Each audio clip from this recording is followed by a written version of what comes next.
Yeah, so he was born full term, a normal baby, and brought him home on day 4. He was fine, he was feeding. But within a week of his life, he started drinking less and less, and then not waking up for milk feeds. And I think within about when he was about 10 days old, thereabouts, we started noticing a bit strange reaction in the sense that we had 2 dogs at the same time, 2 Jack Russells at home. And then, the newborn, so, the visitors will come and visit, and the dogs will be barking. He will be sleeping on the bouncer net. The dogs are beside him. The dogs are barking, and there's no reaction from him. Because normally, babies are sleeping, they will get shocked. Yeah, especially dog barkings beside him was quite loud. There wasn't any reaction from him. And then, I started noticing that he wasn't waking up at night to drink his milk. And every time he drinks, he takes a long time to drink. He sucks very slowly, falls asleep, kind of thing. And so we brought him to the pediatrician, and at that time he was already not really responsive, as in he wasn't awake much at all. Even if he's awake, it was like a couple minutes or so, and then he falls back to sleep. And so they warded him in the hospital for about 3 days. They did all sorts of tests on him and stuff like that, blood tests, whatever, spinal tap, anything that they can think of. They did, and they still couldn't figure out what was wrong with him. But because he wasn't feeding, he wasn't drinking on his own, so they put in a tube, and NG tube, and they feed him, of course, the highest protein, highest calorie milk, because he wasn't really taking in milk at that time. And that got into trouble at day 3, where he started not being able to breathe properly on his own. So they put him in an oxygen box, and then they contacted the pediatrician was thinking it could be something related to genetics, because everything else they have not been able to find out anything from there. So decided to transfer him to NUH with a genetic specialist, Dr. Denise Goh. And she did blood tests and all that, and that was when he was discovered to have this condition, which is Maple Syrup Urine Disease. So it's very, very rare in Singapore at the time. Nobody else that we knew had it. A lot of doctors that we've asked around are not familiar with it, have not heard of it. So it's one of those things that probably only the genetics specialists are aware. So we were lucky that we were transferred there, and she managed to diagnose him. But diagnosis is not just, okay, we figure out what's wrong with him and then let's treat him. There wasn't any treatment for it in the first place. So the first thing is that he went into a coma already at that stage. And so he was not responsive to anything. So the thing with the maple syrup urine disease is basically the body has a missing enzyme that breaks down a certain set of protein called a branch chain amino acid. So everything that you take in, basically milk for babies, will be full of protein. And because the body can't break down a certain set of protein from there, it gets toxic, it gets into the bloodstream, then it flows to the brain swells, and therefore, actually, we didn't know, but he was having seizures way before, and he was in a coma. So baby seizures are very, very different. They get this kind of movements. So since then, I've been trying to educate people in the sense that if you see strange movements in your babies, those are some kind of seizures that they are going through. Of course, we didn't know, we couldn't tell. It was only after the doctors explained, do you see this movement? Do you see he's always clenched up and he's very frowning and tight kind of thing. Yeah.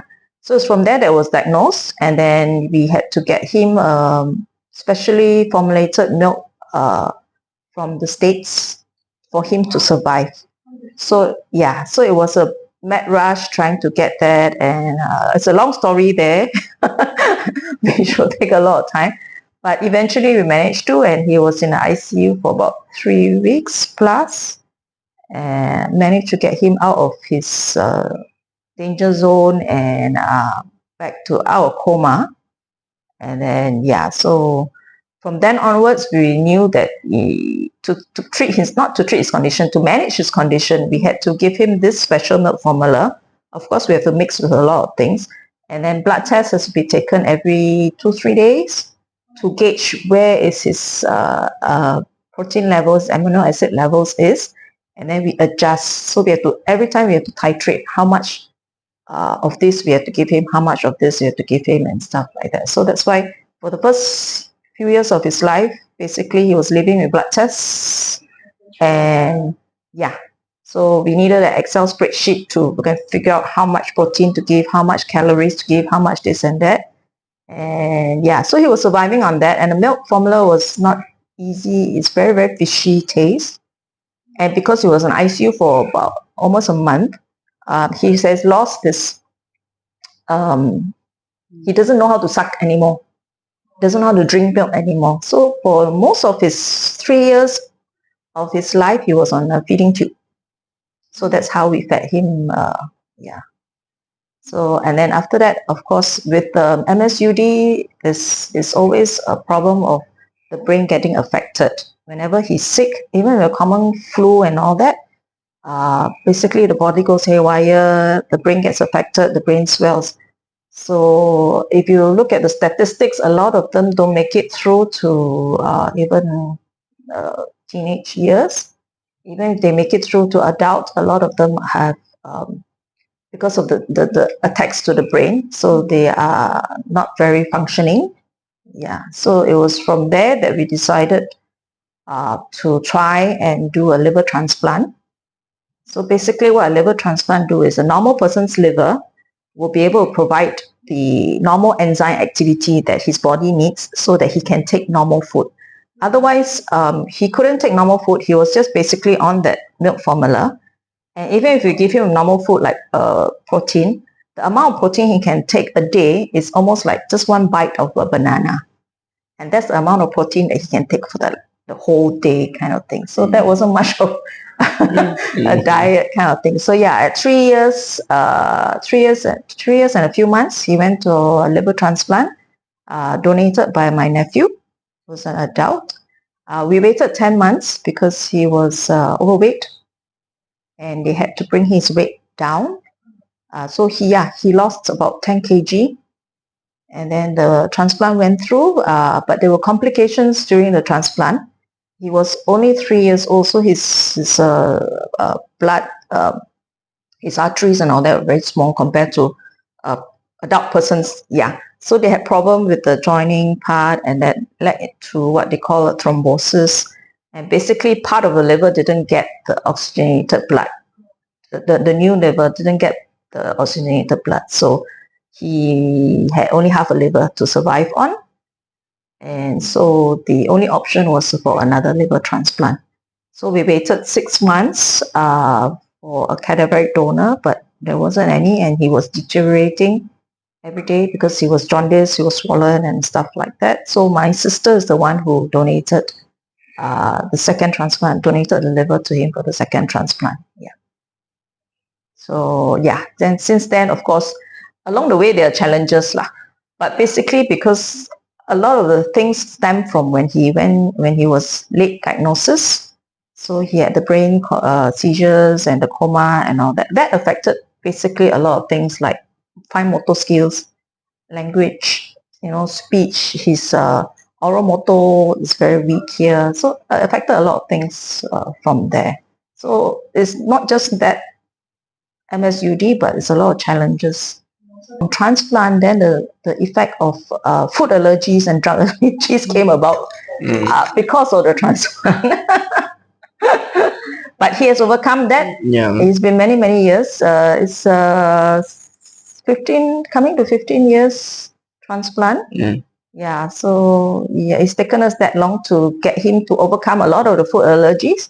So now he's basically able to eat a lot of things, on most things except for hazelnut and tuna.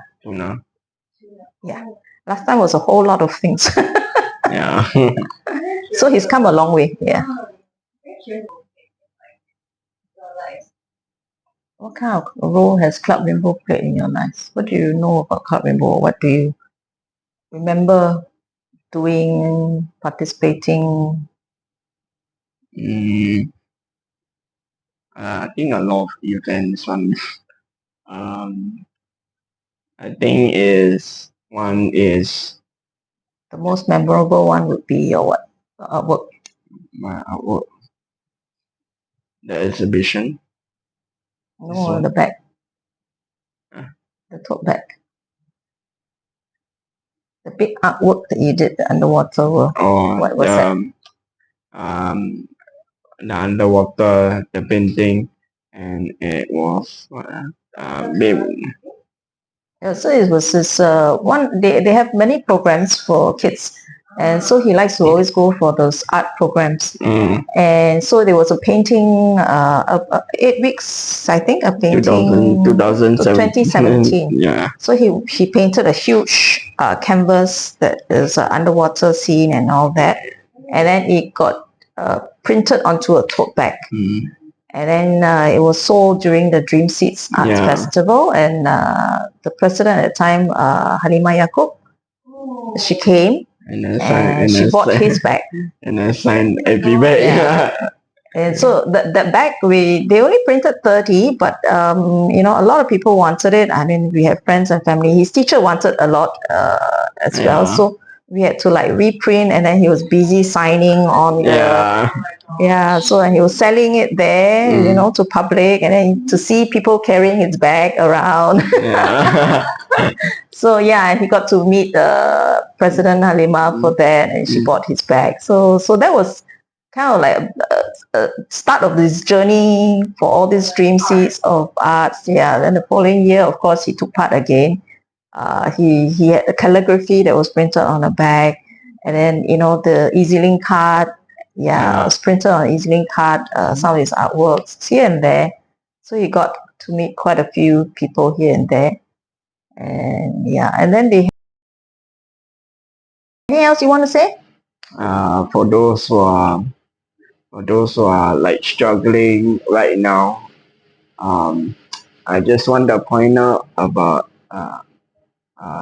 just a few things. It's like you have a struggle, you have challenges going along your way because my mom knows many special needs special needs that is struggling. I mean, like, do take care of yourself, and then stay healthy, stay strong, and never give up on your challenges. Like pursue in your life, lah.